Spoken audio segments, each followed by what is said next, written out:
Okay, so we have made it to the very last block number 12, the Drunkards Path.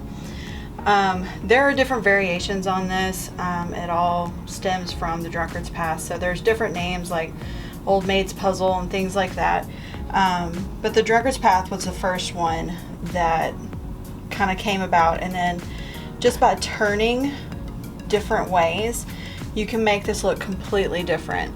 And so the main thing is you have to look at it and you have to see that there are 4 blocks this way and 4 squares that way.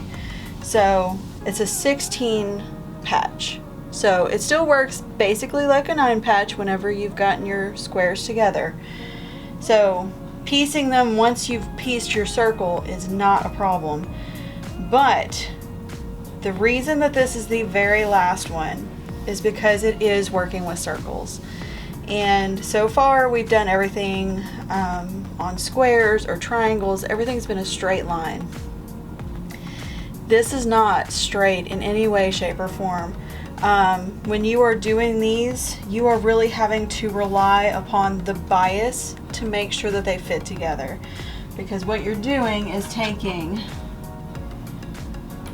your template A, and you do have to use templates to cut all of these out, so there's no other way of doing this. You have to make those 2 templates, you cut them out of your fabric. You want to make sure that these straight lines are on the grain, so you want to go with the grain with these straight lines so that you know that you have the maximum bias that you possibly can in these curves, because you're really going to need that bias to be able to ease them into place. So now I cut one out of my fabric there, and I cut one out of this fabric, so you just have the opposing fabrics together. So if you've got pink one here, green one's going to be here. If a green one's there, pink one's going to be here.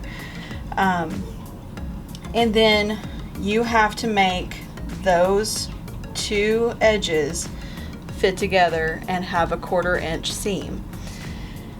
You are probably very skeptical that that can happen and that that will actually fit together, but it will. You will make 16 squares, alternating. There's 10 of them that have the green as the main on this one here, and green here, and the pink as the center of the circle, and then there's 6 that have the pink. Depending on how you choose your colors, you'll just have to alternate them here, and you're going to use this the picture in here, the color chart, to really navigate through this, because you're going to want to lay out all of your pieces according to the color chart, and then you're going to piece them together into squares. So you'll take one of these and one of these, and you will piece those together, and then you will put your squares in the order that they are according to your color chart, and then you will piece them together just like you did the 9 patch. It's just going to have 16 instead of 9, and then you will have your finished thing. The focus that you need to have on this, honestly, if you're really being precise, you need to have a focus on both the points where the squares come together and the points where the circles come together. But if you're gonna have to choose one, always choose the circle, because the circle is the thing that catches everyone's eye. And so if you have a weird little jog right there, it's gonna be more noticeable than if you have them over here. And so this one is our most difficult one, and most quilters are terrified of circles because they are time consuming. You have to super laser focus on all of these. This is not something that you can whip together really quick while the kids are asleep or something like that. You've got to be able to actually put all of your brain power into making this circle go together. But I will show you how to do it, and I do hope that by showing you and showing you my process with it, you will be successful and circles won't be so scary anymore. I love the Drunkards Path, but it can drive you to drink. It's one of those that It's going to test all of your skills that you've gotten so far, and it's going to test your patience. And it's probably one of those that you really need to just do in spurts. And so do a few blocks, go do something else, come finish a few more blocks, and just really take your time doing this. So this might take you a few days to finish, or maybe even a few weeks. That's okay. Just take your time. Don't let it overwhelm you, because it can. I am also going to show you how to hand piece them, because circles, when you are hand piecing, are a little bit easier. So if you just cannot stand having to figure out how you're going to cram that under your machine and actually make it fit right without getting wrinkles and stuff in it, then you can hand piece. And I actually really love hand piecing, especially when I'm just needing to take a break and focus on something. And I like hand piecing circles and curves and stuff. I don't know, for some reason it just seems to calm me more than just doing a straight line when I'm hand piecing. So I hope by the end of this you feel comfortable finishing it, and if you can do a circle in piecing, you can do anything in a quilt piecing it. So hopefully once you're done with this, you will have mastered every skill you could possibly need for any pieced quilt pattern that you're going to see. We did not go over applique, but there are resources that you can look up that will teach you applique if that's just something else. We focused on piecing, and so you should be able to piece anything that you see now. So okay, let's get into how we actually put these squares together and then make this our final block.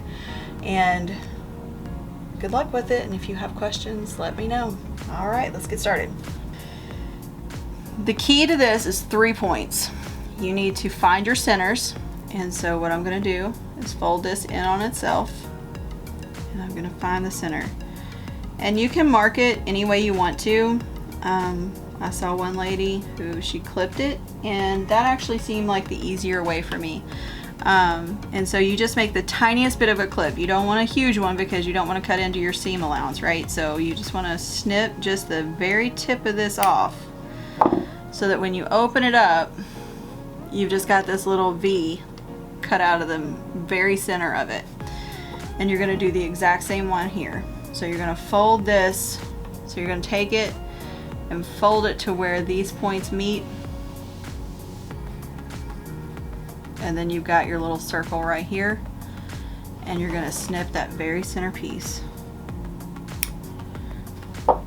Then you've got a little divot right there, and then you're going to take your circle and you're going to line it up here, and your brain's going to be like, that can't possibly work, because you need to make this seam fit into this seam. And this is the point where most quilters just give up and just walk away. But trust me, this can totally work. What I like to do is kind of try to line these up even though they don't meet at all.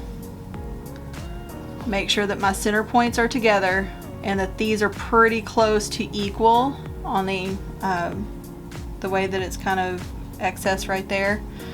And then kind of hold it together and pin it. You do have to pin this. No matter how pin averse you are, like me, you have to pin these. And so I want to get it pretty close, and I'm going to pull this out later, and I want to point my needle this way, or my pin this way. And it'll feel weird to me because I don't usually pull my pins out with my left hand, but I want to get as absolutely close to this as I possibly can with my needle, and it's a lot easier if I don't have to fight that pin head. And so put the point toward the needle here, and it's easier to get it really close up under there before you have to pull it out. So that's the first step. Second step is you are going to take this corner right here of the green circle and this corner right here of the pink, and you're going to make them meet. And you're going to line them up along the edge. And you're going to have this huge pucker that you're like, this is not going to work. It's just not going to work. But I promise you, it will. So line it up as best you can. And again, I want to get that as close as possible. And so I'm going to scooch it in as much as possible, and I'm going to fight it, and I'm just going to keep moving things around until I can get them lined up like I want them. And then I'm going to put my needle right in the edge, and I'm going to try to get it right into the very close to that point so that I can keep those lined up. And I'm going to check my back, make sure they're lined up there. This part I'm not that worried about, that's fine, but this edge, the vast majority of this edge is lined up and those points are meeting, which is the most important part there. So that's step 2. Step 3, you're going to do the same thing with these 2 points. So I get my pin and then I fight these. And I'm going to line those up as best I can.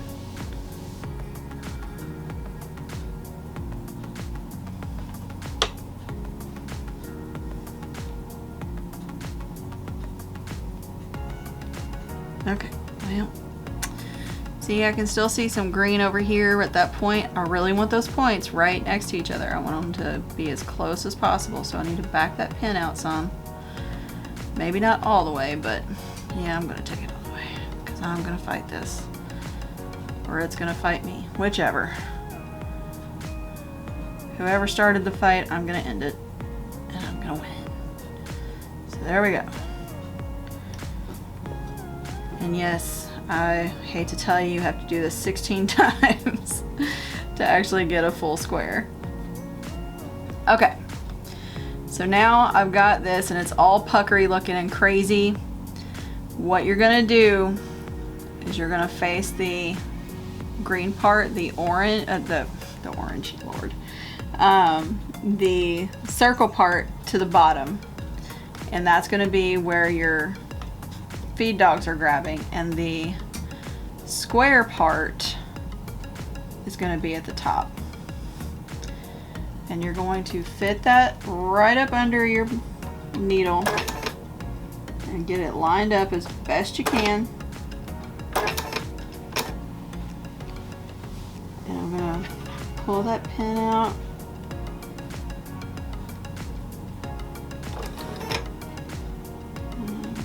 Push this down. I'm still using my 1/4 of an inch foot, piecing foot, but I'm going to inchworm this very, very slowly. And so I'm going to move that needle out of my way because I've got my pin out of my way because I've got my needle down and my presser feet are holding that in place. And then I'm going to try to work this out so that I'm not running over any wrinkles, because that's how you get your puckers, is you run over a wrinkle. And you're gonna think, how could I possibly not run over a wrinkle? But as long as you go very slowly and lift up your foot periodically, and I'm going to use my seam ripper to kind of hold it in place and futz with the little wrinkles that I'm getting. The point right where your needle is hitting is gonna stay flat if you really work it. And so I'm gonna do my best to keep my hands out of the way, but this is just one of those that you gotta work close to the needle and hope you don't go through your finger. So just slow. And once you start to get close to any of these puckers, you're gonna wanna stop. This is when needle down position is a huge bonus with the newer models. I mean, again, this is like a 20-year-old machine, but it's newer than my 1960s version. So, my 1960, you have to needle down by hand manually, and which you can do that on most of the new machines too. But this one has an automatic needle down as it lifts up the presser foot, which I love. Now I'm going to pull this out of the way a little bit and try to get all of those wrinkles worked out without it scooching away from the edge. And so I'm gonna kind of pull it over here and try to work some of those wrinkles out. And I'm gonna take a few stitches, then I'm gonna do the same thing, kind of pull it out of the way, make sure that just in front of my needle is smooth.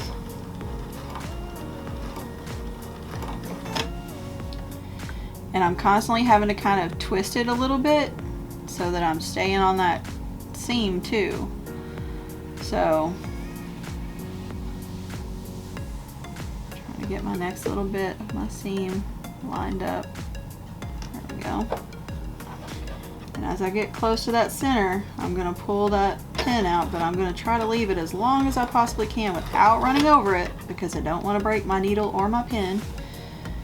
Because again, that's how you get needle parts in your eye. You don't want that. So,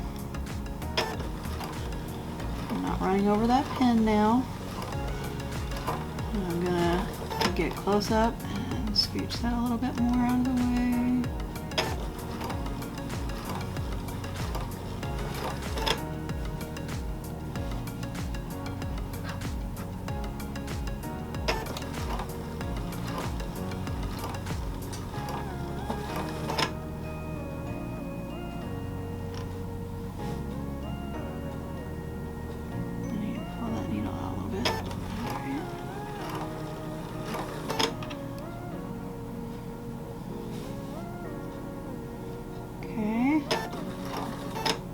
Now, absolutely got to pull this needle out, so I'm going to try to hold that point in place as much as I can, pull that needle out, and finish those last couple of stitches. And then trim it off, and I'm done. And you're going to think, well, that just looks terrible. It's in a circle, kinda, but it won't lay down flat.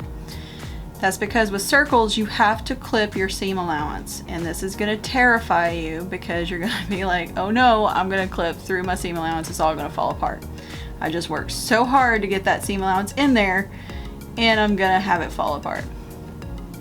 If you are extremely careful and use good pointy scissors, so these are some applique scissors that I have, the pointier the better. And you just get in here and you stay in that seam allowance, and you get maybe about 1/8 of an inch away from your seam, and you just snip it. And then every 1/4 of an inch or so, snip it. There's no reason to measure this, you just need to ease some of this up, because some of it's going to have to fold in on itself and some of it's going to have to open up, because that's how curves work. So I'm just gonna keep clipping close up to the seam, but not through the seam, and not so close that the fabric will fail. You want about 1/8 of an inch left between the end of your snip and the seam. And then when you lay it out, it actually wants to lay out flatter. And so this way, I'm going to actually iron this down this way, and it should look super flat. So let's see. Okay, so now I have 2 squares done. And what I'll do, these don't go together like this, but now all you do, you notice it's just a square now. And so you're gonna put them together and you're gonna seam just like you would a 9 patch or whatever. It's just gonna be 16 instead of just 9. And so now I'll go put these in place where I was holding my colors in their orientation like they need to be. I'll go replace these, and then I'll grab my next one and start working on it. So this is a process of just one at a time, just slowly focusing on this one. If it takes you a few days, that's fine. Just take your time and you will conquer these curves. And the key to it is going slow and just kind of working it away from your needle so that the next few little stitches are clear of any lumps or folds. So you can do it. It is possible. And then when you clip it, it will lay flat. Now, I am one that is not averse to hand stitching, and this is definitely one I would probably hand stitch. I could not imagine doing an entire quilt in this, even though they are gorgeous and I love them and I would love to have one. I don't ever see me sitting down and focusing long enough to make enough squares to actually get a quilt that is nothing but the Drunkards Path. One square I can do. Entire quilt, that's a little much. I would go insane. But I do actually love working with curves when I'm hand stitching. And so I do have a little go case that has just stuff to keep me from getting bored, because in my old age I can't just sit and do nothing. So if I'm on a long car ride or something like that and I'm not the driver, I gotta have something to do. So knitting, crocheting, quilting, whatever, I gotta have something for my hands to do. And hand stitching is a good one. I do poke myself often, so anytime you hit a bump, that is a risk when you're in the car. But when you're waiting in line for something or anything like that, and you just have dead time on your hands that you can't do anything else, you can always stitch some pieces together. And so this is definitely one that I would keep in my little bag, because stitching curves by hand is actually kind of fun. And I'll show you my apple core that I'm working on. And it's a curve. It's actually all curves. I'll show you how that works. But curves are not horrible. They're not the worst, but they are time consuming and you have to focus a lot. And so they're actually great when you are in the middle of a pandemic and maybe need to get your mind off of things, because you can't think of anything else other than the curve that you're working on when you're doing these, because otherwise it's just going to just be a mess and it's not going to work out. So you have to laser focus on these, but it's not impossible, and I will show you soon enough my finished piece, hopefully. But that is how you do them. And let me show you my go case for hand stitching and how I do the apple core.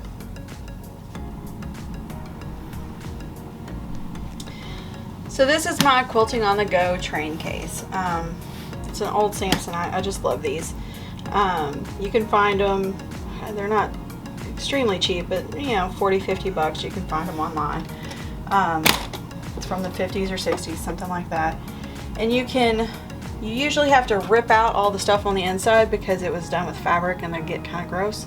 But if you're really lucky, you get one that actually comes with the tray still in it and still usable. So I've got all my hexagons that I've been working on making grandmother's flower gardens. These are super great to keep in your quilt on the go kit. You can make a whole bunch of these and then just work out the pattern by hand as you go. And so those are always super fun. You don't absolutely need all this junk that I have in here, because I have all kinds of crazy stuff in here. But you will need thread, you will need scissors, and these actually came, my applique scissors actually came from here. I always have big scissors for cutting out my pieces, and I have little scissors for snipping my threads and doing things like my curves, things like that. And I have the option to applique if I want to in here. So that's always handy. I have these clips in here, but they're kind of making a mess and I don't really use them all that much, so I don't think I'm gonna leave them in there. I will probably stick with pins. I've got a little pack with all my needles and sharp pins, things like that in it. And I put a little pin cushion in here that's actually built into the case here. I actually glued it in. So these are really great to keep it organized at the top. And then you have so much room to be able to throw all this fabric stuff in here. So I've got my hexagon pieces, and then I have all these awesome apple cores. So an apple core is basically a Drunkards Path on steroids because it's all curves and they fit in to each other that way, but they're a little bit bigger, and so the curve that you're working on is a little bit shallower. It's not as bad, and so this is what I've been working on, and it's all wrinkly because I just shove it in there, but you see how they fit together, and they're just super fun to do. It's really relaxing.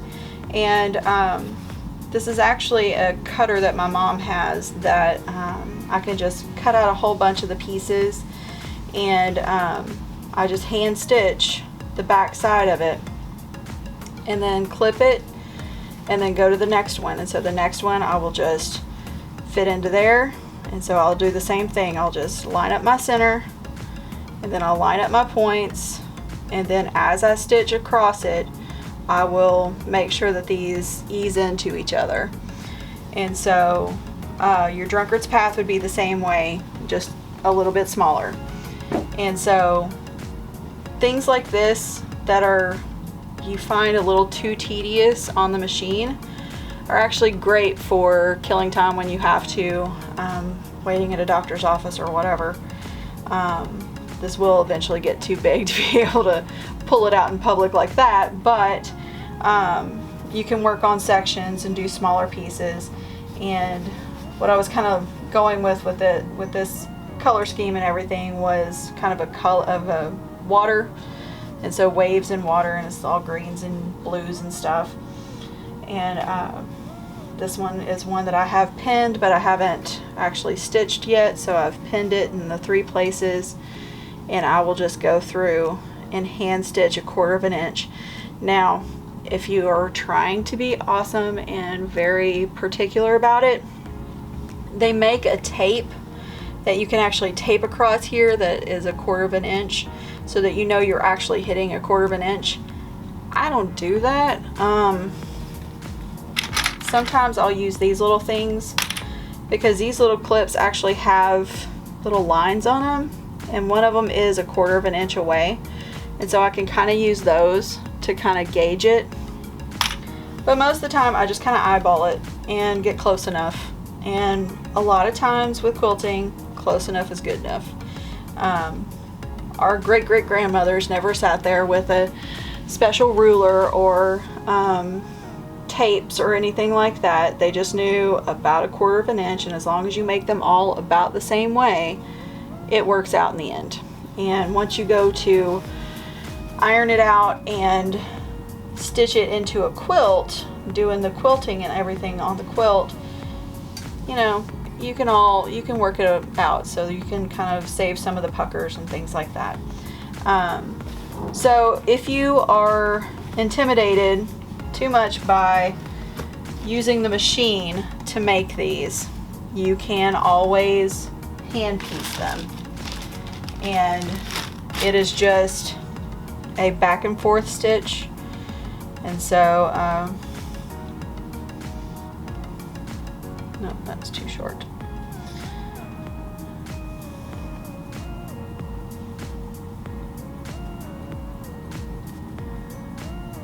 Because I work with curves, I use the shorter needles. Most people who hand stitch will use a longer milliner's needle, so you can get more stitches in each time that you do your row. So I will snip it there.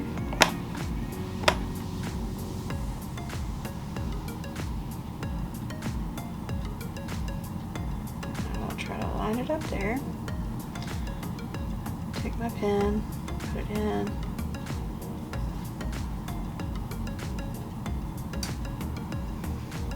Pin the other side.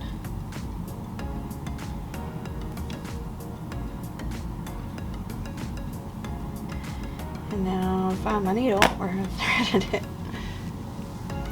And what I'm gonna do, see if I can get this close enough so you can actually see what I'm doing. I'm just gonna kind of hold it the same way I did it over there. Ease it out. Then about 1/4 of an inch in, I'll start there. And then you just kind of rock it back and forth. And you don't have to have really close stitches, you just need enough to keep it secure. And I don't like using thimbles if I can avoid it. I just don't like the feel of them. But occasionally, if my finger's getting sore or I'm doing it a lot, I'll use one that's on my middle finger here so I can just push it. But I usually don't until my fingers start hurting to the point that I just can't take it anymore. And I use my middle finger down here to kind of press against the fabric, and I don't poke myself with the needle, but I feel it as it comes through the fabric, and then I know to rock it up. And then I'll just do a couple little waves like that. And like I said, if you use a longer needle, like a milliner's needle, you can get a few more rocks on there so you don't have to pull it out so many times. But this is usually a little bit easier than fighting with your machine to get it to feed up under there, because you can already tell I've already eased out a lot of my folds and stuff, because your fingers will just automatically kind of push those folds out of the way.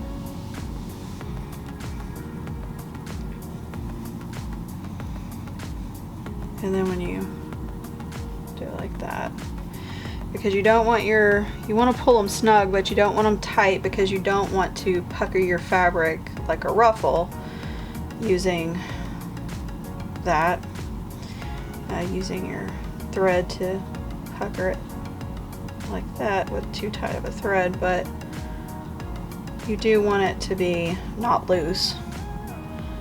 And I can just pull this first one out now because I'm not needing that anymore. And then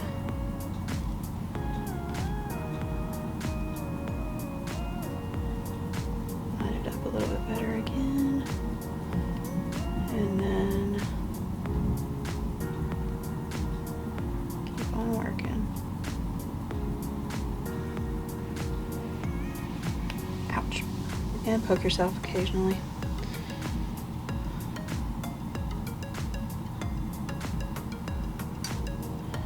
And that's also a nice thing to keep in your kit.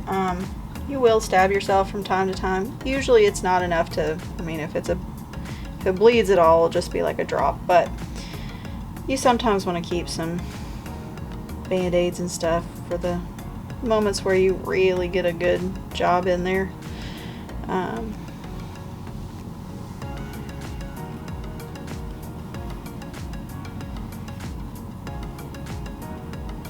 And that's caught on that little curve, but I'll just pop that out.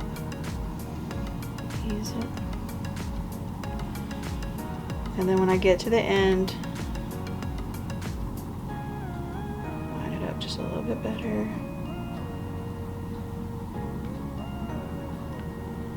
And then at the end,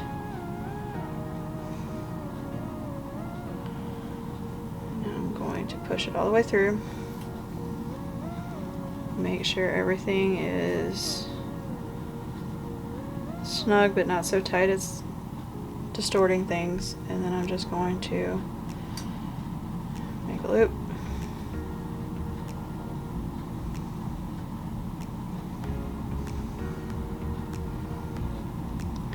And I like to use my knots. I like to use my needle inside my knot while I'm tightening it so that it keeps it close to the fabric. And then I just snip my thread, leave about 1/4 of an inch or so, And that's it. And I've got that one done.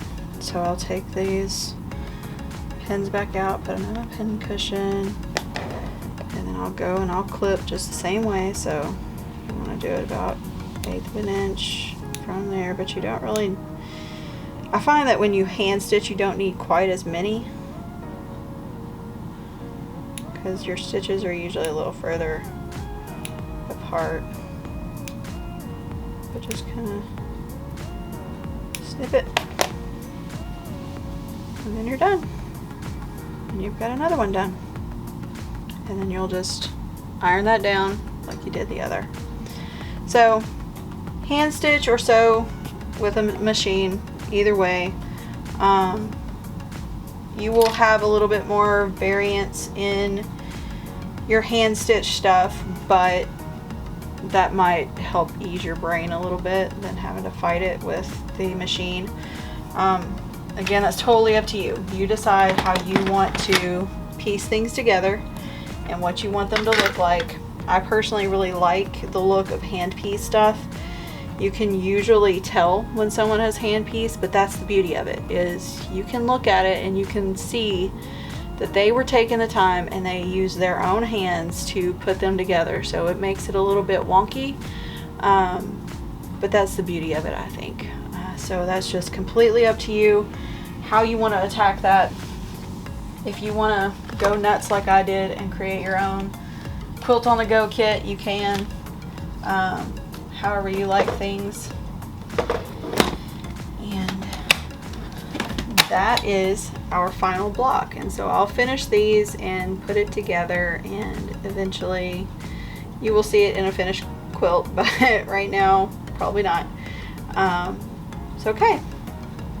Hope you enjoyed this one, and if you can do all of the blocks that we have done, then there is no reason you should ever be afraid of any quilt pattern you see. So if you go to the library and find a book and you're like, wow, that quilt pattern is awesome, you can figure it out because you have all of the skills now that you will need to be able to make any sort of quilt pattern that you see.